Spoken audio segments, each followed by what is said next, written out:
আধ মাস পেরিয়ে গেছে। সিজেপির আন্দোলন মুলতুবি হলেও ভারতের শিক্ষার্থীদের প্রতিবাদ এখনো চলছে। এই মুহূর্তে ঝাড়খণ্ডের শিক্ষার্থীরা ধর্ণা মঞ্চে বসে, দাবি সেই একই সমস্যাকে কেন্দ্র করে। গুরুত্বপূর্ণ পরীক্ষাগুলোর প্রশ্নপত্র বারবার ফাঁস হয়ে যাওয়ার ঘটনা ঘটছে ভারতে, কখনো ঝাড়খণ্ড, কখনো ছত্তিশগড়, কখনো মহারাষ্ট্র।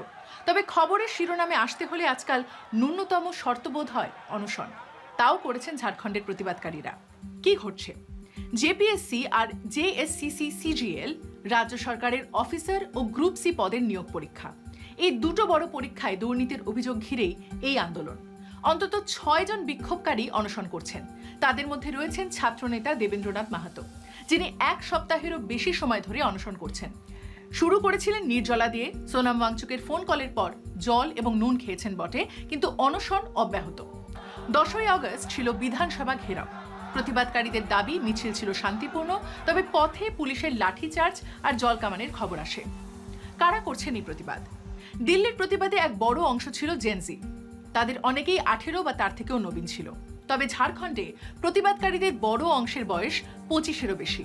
বছরের পর বছর ধরে সরকারি চাকরির পরীক্ষা দিয়ে চলা প্রার্থী, তারা মাঠে দুটো আলাদা মঞ্চ, দুটো আলাদা অনশন। অরাজনৈতিক মঞ্চ হলে তার পরিধিটা বেড়ে যায়। রাজনীতি যখনই ঢুকে যায় তখন তার পরিধিটা সংকীর্ণ হয়ে যায়। তখন একটা দল, তার মতাদর্শ, তার কর্মী, এর মধ্যে আন্দোলনটা সীমিত থাকে। অনেকে রাজনৈতিক দলের আন্দোলনে আসতে চান না। বিশেষ করে একটা বিশেষ রাজনৈতিক দল হলে তাদের মতবাদের একটা বোঝা থাকে সেখানে। অরাজনৈতিক হলে সকলে সেখানে যোগ দিতে পারেন। একদিকে জেএলকেএম ঘনিষ্ঠ মাহাতোর নেতৃত্ব, অন্যদিকে স্বতন্ত্র প্রার্থীদের মঞ্চ। আছে আইসাও। অরাজনৈতিক থাকার দাবি করলেও এবিভিপি, এনএসইউআই, কংগ্রেস, এমনকি সন্ত সমিতির প্রতিনিধিরাও হাজির হয়েছেন। দিল্লিতে যে আন্দোলনটা হয়েছিল সেটা ছিল নরেন্দ্র মোদী সরকারের বিরুদ্ধে, আর ঝাড়খণ্ডের আন্দোলনটা হচ্ছে ঝাড়খণ্ড মুক্তি মোর্চার নেতৃত্বে বিরোধী শাসিত, অর্থাৎ কংগ্রেস এবং বামপন্থী দলগুলোকে নিয়ে যে মহাজোট তৈরি হয়েছে তাদের সরকার। ফলে ঝাড়খণ্ডে বিরোধীরা এখন বেকায়দায় পড়েছে। দিল্লিতে পড়েছিল নরেন্দ্র মোদী সরকার। কংগ্রেস যখন দিল্লির আন্দোলন হচ্ছিল তখন তার সুবিধে নেওয়ার চেষ্টা করেছিল।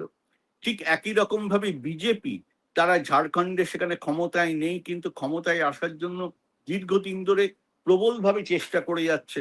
তারা এই সুবিধেটা নিচ্ছে। সংগঠকদের ঘোষণা স্পষ্ট, রাজনীতি নেই চলেগা, ছাত্র একতা জিন্দাবাদ। দাবি কি? দাবির মূল সুর একটাই, দুর্নীতিগ্রস্ত পরীক্ষা বাতিল, স্বাধীন তদন্ত, নিয়োগে স্বচ্ছতা। তবে ভেতরে ভেতরে একাধিক ছাত্র সংগঠনের আলাদা দাবিপত্র আছে। জেসিএম এর 5 দফা, এনএসইউআই এর 6 দফা, প্রত্যেকের অগ্রাধিকার একটু একটু আলাদা। আর সবচেয়ে বড় দাবি রাজ্যের সিআইডি নয়, তদন্ত করুক কেন্দ্রীয় সংস্থা সিবিআই। কারণ 2024 সালে একই ধরনের এক প্রশ্ন ফাঁসে সিআইডি নিজেই প্রমাণ পেয়েছিল প্রশ্ন আগেভাগে ফাঁস হয়েছিল। অথচ সরকার সেই রিপোর্ট চেপে দিয়ে দ্বিতীয় কমিটি বসিয়ে ক্লিন চিট দিয়ে দেয়। সেই অভিজ্ঞতা থেকেই রাজ্যের তদন্তের উপর আর ভরসা নেই ছাত্রদের। সিবিআই হচ্ছে কেন্দ্রীয় তদন্তকারী সংস্থা। সুতরাং কোনো বিরোধী শাসিত রাজ্য সরকার চায় না যে তাদের রাজ্যের কোনো বিষয় নিয়ে সিবিআই তদন্ত করুক। এক্ষেত্রে আদালত সেই নির্দেশ দিলে তারা তখন বাধ্য হয় সেই সিবিআই এর তদন্তে সায় দিতে। এছাড়া তারা নিজে থেকে কোনোদিন তারা চাইবে না যে সিবিআই তদন্ত করুক, কারণ সিবিআই তদন্ত করা মানে কেন্দ্রীয় সরকার একটা সুবিধাজনক অবস্থায় থাকা। যদিও কেন্দ্রীয় সরকার দাবি করে সিবিআই স্বশাসিত সংস্থা, কিন্তু সুপ্রিম কোর্ট বহুবার বলেছে সিবিআই খাঁচাবন্দি তোতা পাখি মাত্র। ফলে এই বিরোধ, এই বিতর্ক চলতে থাকবে। সরকার কি বলছে? রবিবার 6 ঘন্টার আলোচনার পর সরকার 3টে পরীক্ষা বাতিল করে। 14তম জেপিএসসি প্রিলিমিনারি ও 2টো ব্যাকলগ পরীক্ষা। জেপিএসসির 3 সদস্যই পদত্যাগ করেন, কিন্তু সবচেয়ে বিতর্কিত পরীক্ষা জেএসএসসি সিজিএল এখনো বাতিল হয়নি।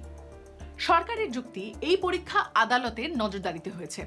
ফল প্রকাশিত প্রার্থীর চাকরিতে যোগও দিয়ে ফেলেছেন, তাই বাতিল করলে আইনি জটিলতা তৈরি হবে। মন্ত্রী সুদীপ্য কুমার সোনু বলেন, প্রায় 98% দাবি মানা হয়েছে। ছাত্রদের কাছে বাকি সেই 2%ই এখন লড়াইয়ের কেন্দ্র। সিজিএল বাতিল আর সিবিআই তদন্ত। এরপর কি? মুখ্যমন্ত্রী হেমন্ত সোরেন বলছেন সংলাপেই সমাধান সম্ভব, কিন্তু প্রতিবাদকারীরা অনড় যতক্ষণ না তাদের দাবি মেলে। তাহলে কি আরো গড়াতে পারে এই আন্দোলন? দেখো, প্রত্যেকটা আন্দোলন যখন হয় তখন সরকারও তাদের পাল্টায়, সরকার সেই আন্দোলনের মোকাবিলার ধরনটা পাল্টায়। নানান ধরনের সমীক্ষা হয়, নানান বিচার বিশ্লেষণ হয়, বৈঠক হয়, তার মধ্যে থেকে সরকার কর্মপন্থা ঠিক করে। এক্ষেত্রে হয়তো তারা ঠিক করবে, কিন্তু জেনজির ভাষায় কথা বললেই জেনজিরা কি চায়, জেনজিদের মোকাবিলা কিভাবে হবে, সেটা কিন্তু করা সম্ভব নয়।